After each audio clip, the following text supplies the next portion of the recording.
ابتدا ہے رب جلیل کے ببرکت نام سے جو دلوں کے بھید خوب جانتا ہے۔ تمام ویورز کو السلام علیکم۔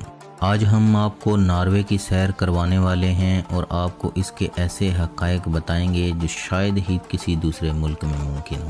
ناروے جہاں 6 مہینے دن اور 6 مہینے رات ہوتی ہے، ناروے میں چوتھی بڑی کمیونٹی پاکستانی ہیں۔ ناروے میں قیدیوں کے پاس وہ سہولتیں ہیں جو دنیا کے کسی دوسرے ملک میں نہیں۔ ٹیلی نور ناروے کا دارالحکومت اوسلو ہے اور ملک کا سب سے بڑا شہر بھی۔ ناروے کی قومی زبان نارویجن اور سامی ہے۔ اس کا قومی مذہب لتھرن ہے جو عیسائی فرقے پروٹسٹنٹ کی ایک شاخ ہے جو مارٹن لوتھر کے ماننے والے ہیں۔ ملک کا نظام حکومت متحدہ پارلیمانی آئینی بادشاہت ہے۔ ہارلڈ پنجم ملک کا موجودہ بادشاہ ہے۔ بادشاہ نے اپنے لیے کنگ آف ناروے کی بجائے ناروے کنگ کا لقب پسند کیا کیونکہ اس کا کہنا ہے ملک پہلے ہے اور میری بادشاہت بعد میں۔ ملک کی موجودہ وزیر اعظم ایرن سولبرگ ہے۔ ناروے کو نارڈرک کہا جاتا ہے جس کا معنی ہے شمالی رستہ۔ ناروے جغرافیائی اور زمینی لحاظ سے مشکل ترین ملک ہے۔ یہ ملک آج سے 40-50 سال قبل تک چھوٹے چھوٹے جزیروں اور چھوٹی چھوٹی اکائیوں میں تقسیم تھا، لیکن آج نارویجن حکومت نے پہاڑوں، سمندروں اور جھیلوں کے نیچے کئی کلومیٹر لمبی سرنگیں کھود کر پورے ملک کو آپس میں جوڑ دیا ہے۔ آپ آج ناروے میں کسی جگہ جانا چاہیں یا سویڈن، آپ اپنی گاڑی میں بیٹھ کر جا سکتے ہیں۔ آپ کے سامنے پہاڑ آئے گا تو اس پہاڑ کے اندر غار ہوگا اور اس غار میں سڑک ہوگی۔ آپ سمندر کے قریب پہنچیں گے، سمندر کے نیچے پانی کی تہہ میں سرنگ ہوگی، اور آپ اگر جھیل کے کنارے پہنچ گئے ہیں تو آپ کے سامنے بحری جہاز کھڑا ہوگا۔ آپ گاڑی بحری جہاز میں لے جائیں گے، جہاز گاڑی دوسرے کنارے پر اتار دے گا۔ ناروے میں 900 ٹنلز اور 82 بڑے پل ہیں۔ ان ٹنلز اور پلوں نے پورے ملک کو جوڑ رکھا ہے۔ ویورز، اگر ناروے کی تاریخ پر نظر دوڑائی جائے تو آج سے 18,000 سال پہلے نارڈرک کا پورا حصہ گلیشیئر سے ڈھکا ہوا تھا۔ 10,000 سال قبل درجہ حرارت میں تبدیلی کی وجہ سے برف پگھلنا شروع ہوئی۔ اس طرح ناروے کا ساحل برف سے آزاد ہو گیا۔ اس کے بعد یہاں لوگوں نے بسنا شروع کیا جو جانوروں کا شکار اور ماہی گیری سے گزارا کرتے تھے۔ 872 میں ملک کی بنیاد رکھی گئی۔ 1263 میں نارویجن امپائر بنی۔ 1397 میں کلمار یونین بنی۔ 1524 میں ڈنمارک اور ناروے اکٹھے ہوئے۔ ناروے بھی یورپ کے باقی ممالک کی طرح ایک مسیحی ملک ہے۔ بادشاہ فریڈرک اول کے 1533 میں مر جانے کے بعد 1536 میں کرسٹن سوئن نے لوتھر کے مذہب کو ڈنمارک اور ناروے میں پھیلایا۔ نپولین کی جنگوں کے اثرات کی وجہ سے 1814 میں ڈنمارک اور ناروے علیحدہ ہو گئے۔ 17 مئی 1814 میں ناروے کو مجبوراً سویڈن یونین میں شمولیت کرنی پڑی، یعنی برطانیہ کے تسلط میں رہا۔ 7 جون 1905 میں سویڈن اور ناروے الگ ہو گئے۔ 9 اپریل 1940 کو جرمنی نے قبضہ کر لیا۔ 1 فروری 1942 میں قومی حکومت بنی۔ 8 مئی 1945 کو جرمنی سے آزادی ملی۔ ناروے کا کل رقبہ 3,85,203 کلومیٹر ہے، جو دنیا میں رقبے کے لحاظ سے 67واں بڑا ملک ہے۔ اگر آپ ناروے میں ایک کتاب شائع کرتے ہیں تو حکومت سب سے پہلے 1000 کاپیاں آپ سے خریدے گی اور انہیں پورے ملک کی لائبریریوں میں تقسیم کر دے گی۔ ویور، 2017 میں ناروے پہلا ملک بنا جس میں FM ریڈیو کو بند کر دیا گیا اور پورا ملک ڈیجیٹل کر دیا گیا۔ ناروے افریقہ اور انٹارکٹیکا کے درمیان ایک غیر محفوظ جزیرے کا بھی مالک ہے۔ ناروے کی آبادی 52,95,619 افراد پر مشتمل ہے۔ ناروے میں تمام قیدیوں کو ان کے سیل میں انٹرنیٹ مہیا کیا جاتا ہے۔ ناروے کی ہالڈن جیل میں قیدیوں کو VIP room, attach bath, white towel, LED screen, unlimited internet, کھیلنے کے لیے ہال فراہم کیا جاتا ہے۔ ناروے نے 2008 میں ایمیزون جنگل کی کٹائی سے بچانے کے لیے $1 ارب عطیہ دیا تھا۔ ناروے کا جہاز ایک شرابی نے اغوا کر لیا تھا کہ ہماری شراب کا کوٹا بڑھایا جائے۔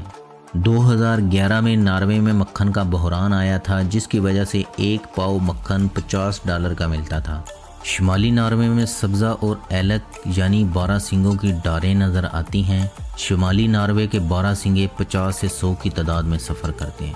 یہ برف میں رہتے ہیں اور صرف چارے کے لیے سبزے پر آتے ہیں۔ یہ بے خوف ہیں، یہ انسان سے گھبراتے نہیں۔